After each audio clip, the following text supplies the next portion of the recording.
अस्सलाम वालेकुम दोस्तों, मैं हूं जुल्किफ़ल ख़ान और आप देख रहे हैं बिन अकबर ट्रैवल्स का यूट्यूब चैनल। दोस्तों, दो बड़ी ही इम्पॉर्टेंट अपडेट्स हैं, बल्कि बड़ी अहम ख़बरें हैं यूएई विज़िट वीज़ा के हवाले से। सबसे पहले तो बहुत सारे दोस्तों ने आज मैसेजेस किए हैं कि जी हमारे वीज़े इन प्रोसेस शो हो रहे हैं। जिनके वीज़े अभी तक रिजेक्ट नहीं हुए, दुबई में दनाता में जिनके वीज़े अभी तक रिजेक्ट नहीं हुए, उनके लिए अच्छी खबर ये है कि आपके वीज़े निकल सकते हैं और निकल भी रहे हैं।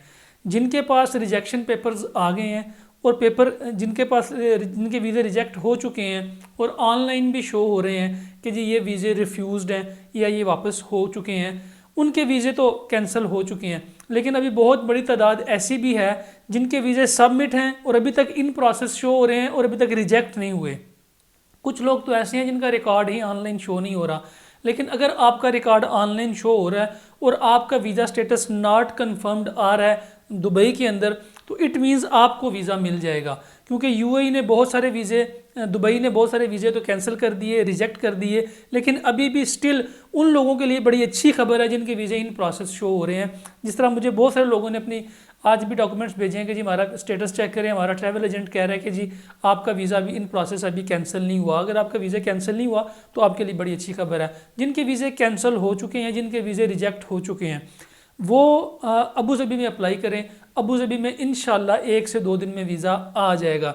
और जिनके बैन सिटीज़ हैं, ऐसे दोस्त जिन्होंने दुबई में वीज़ा सबमिट करवाया हुआ था सिटीज़ बैन होने से पहले, उनके वीज़े भी अगर रिजेक्ट हो चुके हैं तो वो भी अबू धाबी से निकल आएंगे। हमारे एक दोस्त हैं मोहम्मद हसीब, हमारे व्यूअर भी हैं और हमारी हर वीडियो पे कमेंट भी करते हैं। उनका भी ताल्लुक बैन सिटी से था और आज उनका वीज़ा भी निकल के हमने उनको दिया है। तो जिनके वीज़े बैन सिटी से हैं वो भी निकल रहे हैं, दुबई में कैंसल्ड हैं लेकिन अबू धाबी में निकल रहे हैं। और जिनके वीज़े अभी तक इन प्रोसेस में हैं ये भी निकल के आ जाएंगे। और एक इससे भी बड़ी इंपॉर्टेंट चीज़ ये है, जिन लोगों के अबू धाबी से वीज़े निकल रहे हैं, अबू धाबी की मैं बात कर रहा हूँ, जिनके वीज़े अबू धाबी से निकल रहे हैं वो लाजमन अपनी पासपोर्ट डिटेल और अपनी वीज़े की डिटेल, ये दोनों डिटेल्स लाजमी चेक कर लें।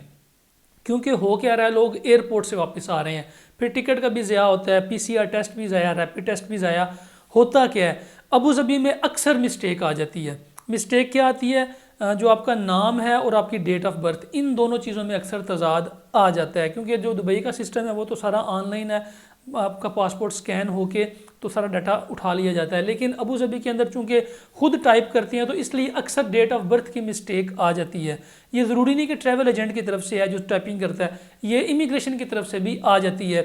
इसलिए मुझे आज भी 2-3 लोगों ने कॉल की कि जी हम एयरपोर्ट पे गए हैं तो हमें पता चला कि हमारी एयरपोर्ट के ऊपर डेट ऑफ बर्थ गलत लिखी हुई है या हमारी प्लेस ऑफ बर्थ गलत लिखी हुई है, पासपोर्ट के मुताबिक नहीं है। तो जिन लोगों के अबू धाबी के वीज़े निकल रहे हैं वो लाजमन अपने वीज़े के ऊपर अपनी पासपोर्ट नंबर, अपना नाम, अपनी डेट ऑफ बर्थ और प्लेस ऑफ बर्थ, ये 4 चीज़ें लाजमी चेक कर लें अपनी टिकट करवाने से पहले। अगर आपके नाम में कोई प्रॉब्लम आ रही है या डेट ऑफ बर्थ में कोई प्रॉब्लम आ रही है तो ये गलती इमिग्रेशन की है, लेकिन इसका खमियाजा आपको ही भुगतना पड़ेगा। क्या होगा, आपको इसकी इस्लाह करनी पड़ेगी या फिर इसको आप चेंज करवाएंगे, इसकी मॉडिफिकेशन करवाएंगे, उसके आपको 150 से 200 दिरहम अलग चार्ज कर लिए जाएंगे। इसलिए कोशिश करें जिन दोस्तों के वीज़े आ गए हुए हैं, एयरपोर्ट पे जाके परेशान होने से और टिकट करवाने के बाद परेशान होने से बेहतर है कि आप लोग जैसे ही आपका वीज़ा आता है फौरी तौर पे उसका सारे डिटेल्स जो है वो डाटा उसका चेक कर लें। तो ये बड़ी 2-3 इंपॉर्टेंट अपडेट्स थी, सोचा आप दोस्तों से इसको शेयर किया जाए ताकि आप दोस्त किसी भी परेशानी से बच सकें। अपना और अपने साथ रहने वालों का ख़ास ख्याल रखिएगा। अपने इस चैनल का भी मुझे दें इजाज़त। अल्लाह हाफिज़।